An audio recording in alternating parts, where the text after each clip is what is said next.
Minister, I was very excited to hear in your intro that the reiteration of the goal of your department is to advance forward-looking and transformative work to create a new relationship with Indigenous peoples, as you pointed out.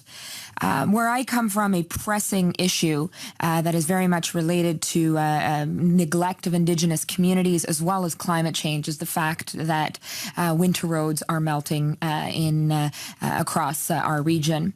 Now, I know obviously the winter road budget is under Indigenous services, but if we're going to talk about transformative change, if we're going to talk about making a tangible difference in terms of reconciliation, in terms of self-reliance and prosperity, other words that you used, the federal government needs to invest in an all-weather road system.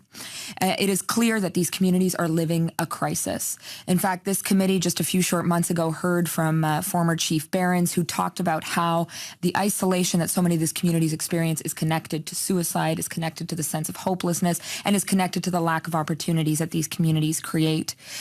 Now, unfortunately, despite the positive rhetoric, the fact is that these communities have no other alternative, and as winter roads last less and less, that feeling of hopelessness is only growing.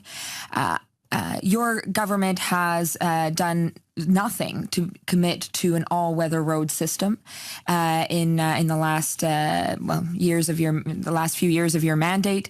I'm wondering, do you see this as a priority, investing in an all-weather road system, making a tangible difference in the lives of Indigenous peoples in northern Manitoba and in other parts of the country that are living this same crisis right now? So there are,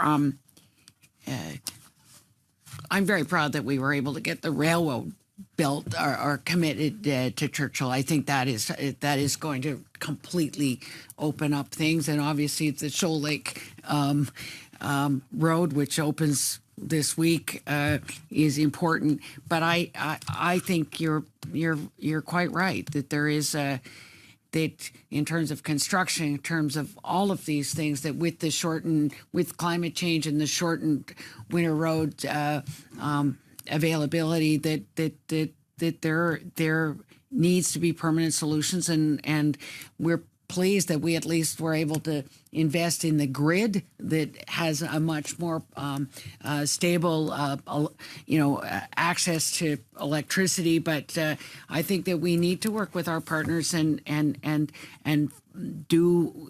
work on permanent solutions with the province, with Manitoba Hydro, with all of the partners that can deal with the reality of the isolation, food insecurity. We will, in the Arctic and Northern Policy Framework, transportation was identified as a priority. And so we have been working with our partners on those issues as well. And so we, as we are able to release the Arctic and Northern Policy Framework, we then will begin the implementation of that with our partners and be able to find real solutions.